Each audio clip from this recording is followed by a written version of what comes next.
The lake controller has the ability of integrating currently with SMAART Live and also wave capture measurement software.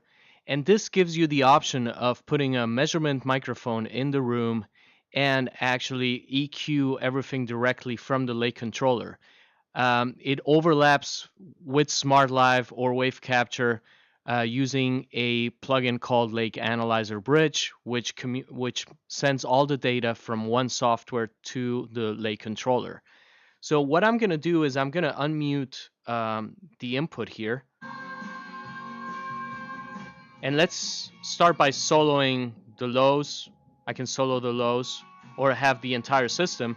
But let's say everything was done on the crossover and we want to deal with the room EQ. There's a button called Analyzer Bridge at the bottom right of the screen. And under Analyzer Bridge, I can start by showing the Spectrum RTA. So the music starts. I already captured my delay time between the measurement microphone and the reference signal. So I'm going to run the Spectrum RTA. I can see some activity there. It's on a 12th of an octave. I can now go into transfer function. And with transfer function, I'm going to give it a little bit more gain.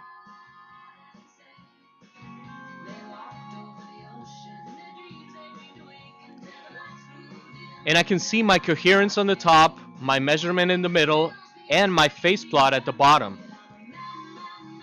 So one of the nicest tricks is to actually swap and pause the signal. So the first thing I'm going to do is swap the transfer function. So I'm swapping it. And now I'm just going to pause it. And by pausing it, I can actually mute the signal and keep a quiet room while other people need to be working. I can just keep it quiet. And what I can do is pretty much perfectly draw or redraw the inverse of the transfer function. If, of course, I want to achieve something that's a completely flat response at that microphone measurement, which, of course, is not the perfect situation. It can't be always like that. And it's not something you would do on just one mic position. But notice how the Mesa filter combined with other bell sort of shaped filters can give you an exact replica of the inverse of the transfer function. So I'm adding, again, I have 256. These aren't filters, but just shapes that do a summation of all of them as one single filter for the entire spectrum. So I can be as detailed as I want. I can do something like that. Might not be completely realistic, but I could have different microphone measurements overall the entire room and get an average that's a little bit more realistic. So let's say I'm going to commit to that curve.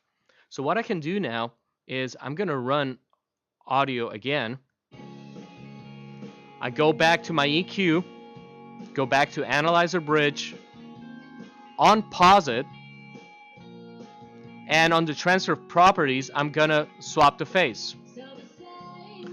So I actually have a pretty flat response for that specific microphone position. Notice that the phase is pretty good too. It's not as bad. All these responses are minimum phase. So by having a very tight notch, you're not affecting the phase as much.